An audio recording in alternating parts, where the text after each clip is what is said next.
terpikirkan juga tidak gitu bahwa suatu saat saya bisa berkunjung ke Kadian dan menyentuh peninggalan-peninggalan Hazrat Masih Maud. Itu yang sekarang sebuat apa ya? खलीफा दिल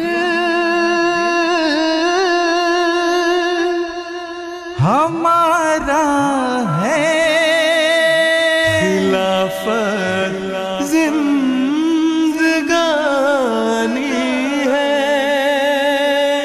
खिलाफत फसल गुल भी है,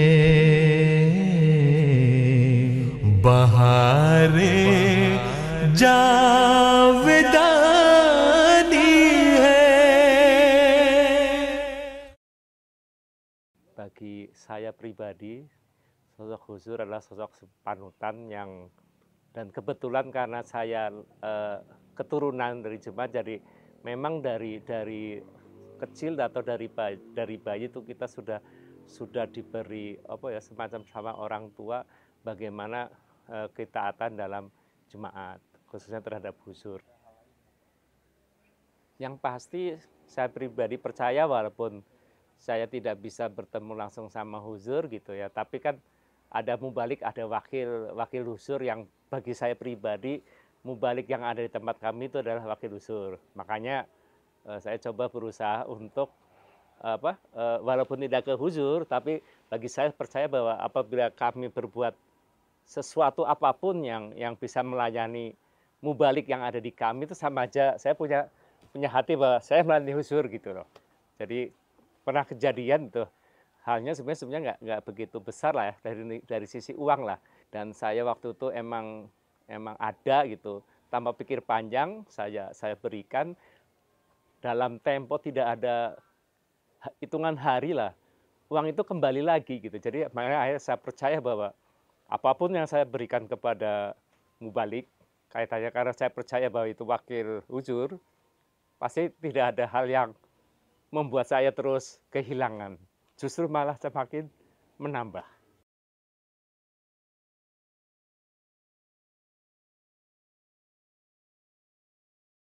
Yang paling terasa itu pada bulan Februari, tepatnya di 2011 gitu. Jadi di situ terasa bahwa hidup mati itu yang menentukan adalah Allah Subhanahu wa Ta'ala gitu. Jadi apapun rencana manusia, apapun akal manusia untuk membuat seorang itu misalkan terbunuh atau enggak, kalau Allah Subhanahu wa Ta'ala menghendaki ya tidak akan terjadi, walaupun secara akal manusia bahwa tidak bisa diterima gitu dengan kondisi semacam itu, bahwa seharusnya sebuah nyawa bisa hilang gitu. Tapi ternyata tidak, dan itu saya percaya benar bahwa karena ikut jemaat mungkin seperti itu ya. Saya tidak tahu kalau tidak ikut jemaat. Makanya saya suka ditanya beberapa teman gitu, khususnya kalau boleh jujur, waktu kejadian sebelum Cikesik gitu ya, sebelum kejadian peristiwa Cikesik, sebelum saya salah satu pelaku di Cikesik, saya ditanya gitu, nanti kalau misalkan ketangkap, kalau apa gitu, saya sampai bilang, darah saya sebenarnya kayak seorang penderita narkoba gitu. Jadi kalau seseorang butuh narkoba itu mungkin disuntik, nah saya itu udah tidak membutuhkan lagi gitu. Jadi apapun ya saya tetap sebagai seorang Ahmadiyah gitu. Jadi kalau ditanya nanti gimana ya saya Ahmadiyah gitu, mau sampai kapanpun. Jadi kasus Cikesik bagi saya punya pribadi gitu, punya kenangan pribadi. Karena apa? Sebelum kasus Cikesik sebetulnya kan kondisi ibu sudah sepuh dan secara ini pikun gitu. Jadi saya waktu itu tepatnya di bulan Januari pulang untuk menengok ibu, melihat ibu seperti itu. Terus saya pulang dari nengok ibu di Purwokerto, waktu itu saya tinggal di Serang. Saya berkirim surat dan berkirim semacam SMS lah, karena waktu itu kan WA belum ada kalau nggak salah. SMS ke kakak. Kebetulan di keluarga saya adalah keluarga terkecil dari 9 bersaudara, yang isinya bahwa mohon doa mudah-mudahan saya diberi rezeki sehingga minimal tiap bulan atau sering bisa menengok ibu. Nah, jawaban itu ternyata bukan hanya tiap bulan kita bisa nengok, tapi alhamdulillah sampai ibu meninggal di pangkuan itu saya bisa doa itu dikabulkan gitu loh. Jadi saya bisa ngerawat ibu 1,5 tahun. Setelah peristiwa Cikesik, saya ternyata dikabulkan untuk bisa pindah. Yang kalau secara ngurus sendiri itu agak sulit untuk pindah dari wilayah provinsi satu ke provinsi lain, apalagi seorang kementerian. Walaupun lewat kejadian Cikesik gitu, saya dipermudah untuk pindah. Yang tujuannya memang saya dari awal sebelum kejadian saya tidak tahu ada kejadian Cikesik gitu loh. Yang pasti saya hanya minta kepengen merawat ibu dan tiap bulan, kalau bahkan tiap minggu mungkin bisa pulang, terjawab di situ. Hanya saya bisa pulang selamanya malah sampai tinggal di rumah ibu dan bisa merawat ibu sampai beliau almarhumah meninggal di pangkuan. Itu yang sampai sekarang membekas.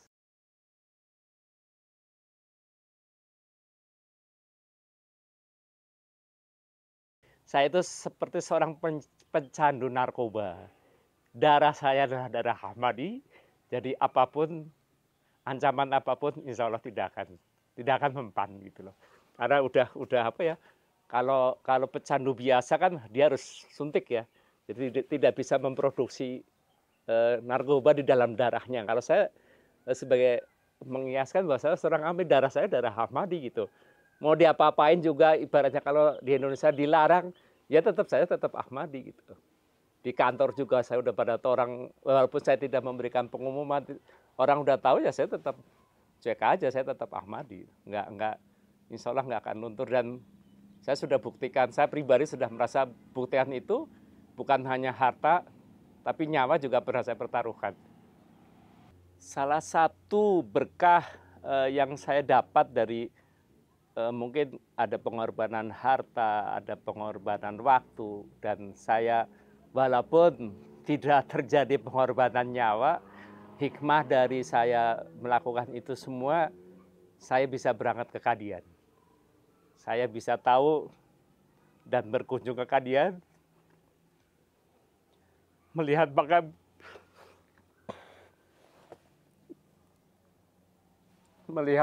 busur secara Hazrat Masih Maud secara langsung, dan itu tidak ada dalam mimpi gitu loh. Artinya terpikirkan juga tidak gitu bahwa suatu saat saya bisa berkunjung ke Kadian dan menyentuh peninggalan Hazrat Masih Maud. Itu yang sampai sekarang sebuat mungkin orang lain tidak bisa merasakan itu. Jadi berkah dari kejadian Cikesik itu adalah kekadian. Saya dapat ada seseorang yang membiayai, saya tidak keluar biaya sepeser pun untuk diajak ke Kadian. Itu yang sampai sekarang tidak pernah bisa saya lupakan, dan saya tidak tahu apakah saya bisa ke sana lagi atau tidak. Khalifah dil हमारा है, खिलाफत जिंदगानी है, खिलाफत फसल गुल भी है, बहारे जा